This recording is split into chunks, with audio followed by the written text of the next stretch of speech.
여러분, 이런 말이 있습니다. 모든 길은 어디로 통합니까? 네, 로마로 통합니다. 로마는 역사상 최고의 제국이라고 할 수 있습니다. 그래서 이 로마에서 전쟁을 해서 이기게 되면은요, 먼저 길을 놨습니다. 우리식으로 말하면 고속도로를 놓은 거예요. 그러면은 로마에 그 힘 있는 군단이 쫙 가서 모든 것들을 점령했습니다. 그리고 이제 모든 지역들을 다 이렇게 식민지로 만들었기 때문에 잘못하면 쿠데타가 일어납니다. 그럼 어떻게 하겠습니까? 로마의 길, 이 고속도로를 통해서 신속하게 가서 이 쿠데타를 다 압제했습니다. 로마의 길은 이 정도로 상당히 중요했습니다. 그러면서 이 로마의 길이 있으니까 정치, 군사적인 안정뿐만 아니라 어떤 일로 있었냐면 이 로마로 가는 길이 잘 닦이니까 사람들이 장사하러 다니기가 쉬웠습니다. 그래서 상업이 발달하게 되었고요. 무역이 발달하게 되었고요. 또 사람들이 좋은 길이 있으니까 이곳저곳을 여행을 많이 떠나게 되었습니다.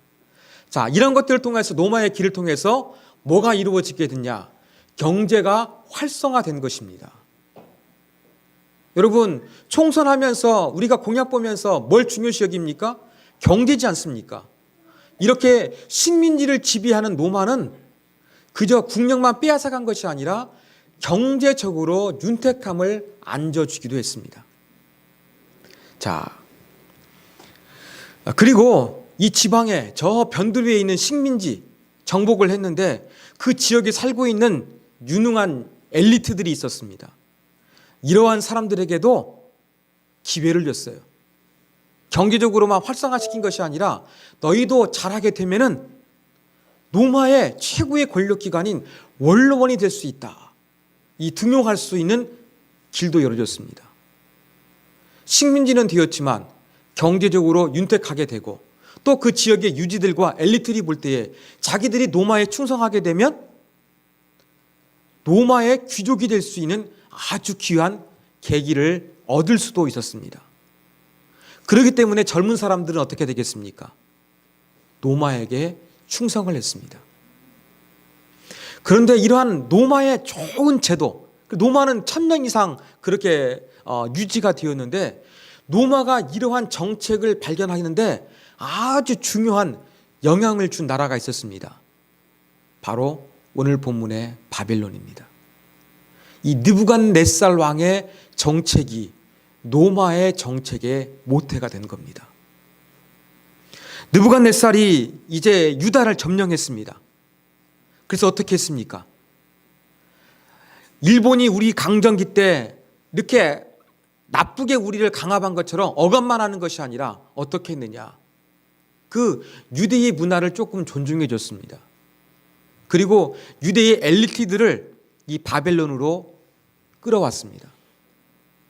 엘리트가 없으면 그 지역사회는 뭔가 머리를 써가지고 반기를 둘 수가 없는 것입니다. 그리고 이 엘리트들을 데려와가지고 3년 동안 이 왕궁에 거하면서 엘리트 교육을 시켜준 것입니다. 그러면서 바벨론과 이 무너진 유다가 동화될 수 있도록 하나가 될 수 있는 그러한 정책을 핀 것입니다. 그리고 이러한 엘리트들이 주권은 잃었지만 그래도 이 바벨론의 교육을 통해서 훌륭한 인재가 될 수 있도록 그들을 훈련시켜주면 이 식민지 사람들의 그 안타까운 마음을 누그러뜨릴 수 있는 좋은 계기가 되었던 것입니다.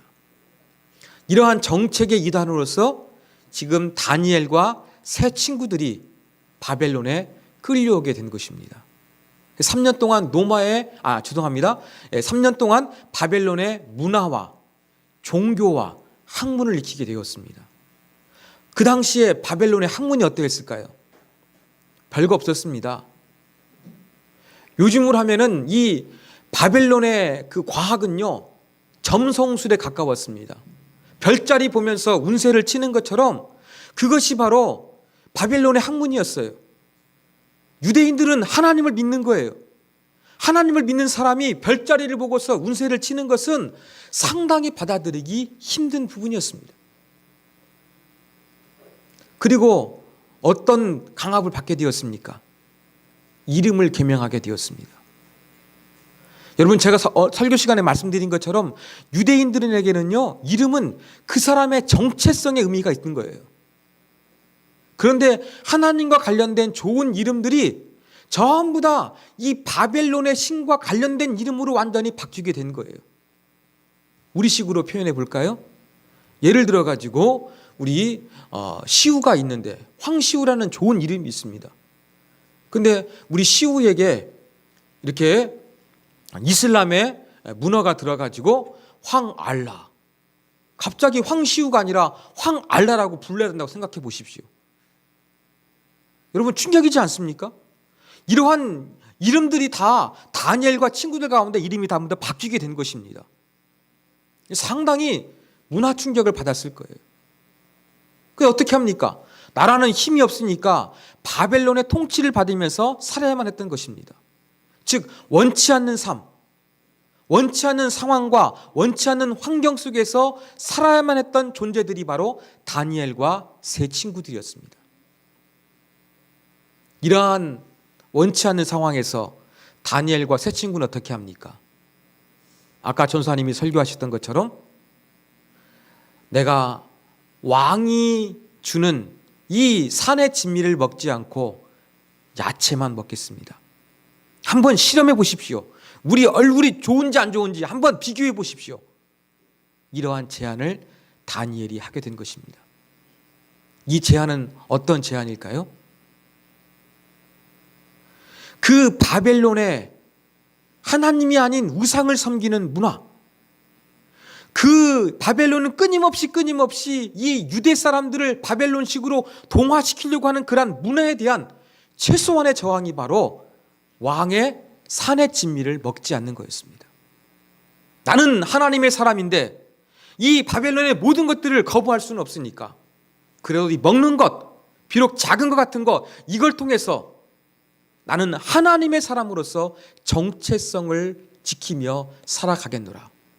하나님, 내가 바벨론에 대해서 이름 바꾼 걸 다시 히브리식으로 바꾸고 다시 예루살렘 성전에 돌아가서 하나님을 예배할 수는 없어도 이 음식 문제를 가지고 하나님을 믿는 믿음을 표현할 때에 하나님 나를 도와주시고 하나님의 영광이 나타나게 하여 주시옵소서. 이러한 기도를 드리면서 채소만 먹어도 얼굴이 좋아질 것이라는 그러한 도전을 환관장에게 선포했던 것입니다. 그러므로 지금 본문 가운데 있는 이 음식을 거부하고 채식을 먹겠다는 다니엘의 그러한 제안은 무엇이었느냐? 세상 문화에 길들여지지 아니하는 다니엘의 참된 신앙을 보여주고 있는 것입니다. 사랑하는 여러분, 다니엘처럼 저와 여러분도 이 세상의 문화 가운데 길들여지지 않는 그러한 신앙을 가졌으면 좋겠습니다. 신앙을 위해서 세상을 등질 수는 없어요. 세상을 떠날 수는 없어요. 수도원에 들어갈 수는 없어요. 그렇지만 저와 여러분이 신앙을 위해서 음식을 먹는 문제처럼 어떠한 작은 부분에 대해서는 정말로 믿음으로 결단하고 믿음으로 행동하기를 다짐하는 그 모습이 저와 여러분의 있기를 원합니다. 이것이 바로 다니엘의 신앙입니다. 세상의 문화가 우리의 신앙을 유혹하고 있습니다. 하나님을 믿는 믿음을 유혹하고 있습니다. 우리는 세상 속에서 살아가야 됩니다. 거부할 수가 없습니다. 세상 속 살아가십시오. 그렇지만 여러분이 할 수 있는 작은 영역에서 나는 정말로 하나님의 사람으로서 믿음대로 살겠습니다. 이 믿음을 보일 수 있는 실천의 장이 여러분에게도 있었으면 좋겠습니다. 다니엘은 바로 그게 음식이었습니다.